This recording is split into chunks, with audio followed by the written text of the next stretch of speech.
আসসালামু আলাইকুম সুপ্রিয় দর্শক, প্রীতি ও শুভেচ্ছা নিয়ে আজকে আমি যে বিষয়টি নিয়ে আপনাদের সামনে আলোচনা করব সেটা হচ্ছে লিবারেল ডেমোক্রেটিক পার্টি এলডিপির চেয়ারম্যান ও 11 দলীয় জোটের নেতা বীর মুক্তিযোদ্ধা কর্নেল অলি আহমেদ বীর বিক্রম তিনি যে বক্তব্যটি দিয়েছেন সেটি হচ্ছে ভারতের দালালদের হাত পা বেঁধে হাত পা ভেঙে পুলিশের সোপর্দ করতে হবে।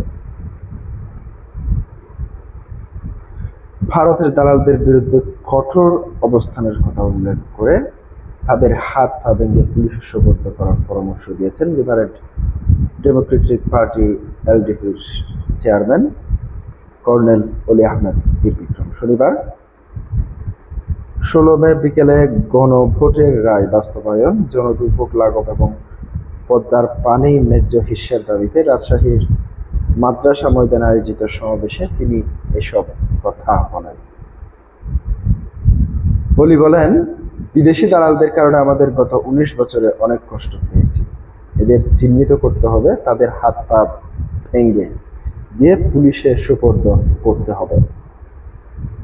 তিনি ভারতের রাজনৈতিক পরিস্থিতি ও বাংলাদেশ ভারত সম্পর্ক নিয়ে মন্তব্য করে দাবি করেন বাংলাদেশের অভ্যন্তরীণ বিষয়ে ভারতের হস্তক্ষেপ করছে এবং সীমান্ত পরিস্থিতি নিয়ে নানা ধরনের উত্তেজনা তৈরি হচ্ছে।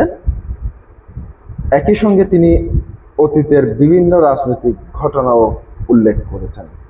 অলি আহমেদ আরো বলেন, দেশে বর্তমান নানা সংকট চলছে, বিদেশি বিনিয়োগ কমে গেছে, বড় প্রতিষ্ঠানগুলো কার্যক্রম গুটিয়ে নিচ্ছে, বেকারত্ব বাড়ছে এবং সাধারণ মানুষের দুর্ভোগে আছে। তিনি চাঁদাবাজি ও দ্রব্যমূল্য বৃদ্ধির বিষয়েও সমালোচনা করেন। বেকার সমস্যা সমাধান, প্রতিবেশী দেশের সঙ্গে সম্পর্ক ব্যবস্থাপনা এবং দেশের অভ্যন্তরীণ শৃঙ্খলা রক্ষার কার্যকর পদক্ষেপ নেওয়া প্রয়োজন বলে দাবি করেছেন তিনি।